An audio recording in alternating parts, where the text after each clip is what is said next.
Magluto tayo ngayon ng gulay, ang aking menu. Naghiwa na po ako ng bawang, sibuyas, kamatis. Haluan po natin ng giniling na beef. Ang aking gulay, zucchini at saka bell pepper. Ganito lang po ako mag-slice.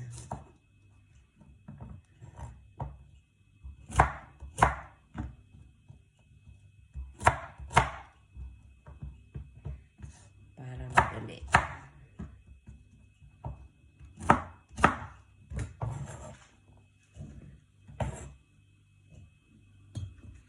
Ito ang aking bell pepper.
Eko, ready na ang ating gulay. Simpleng gulay.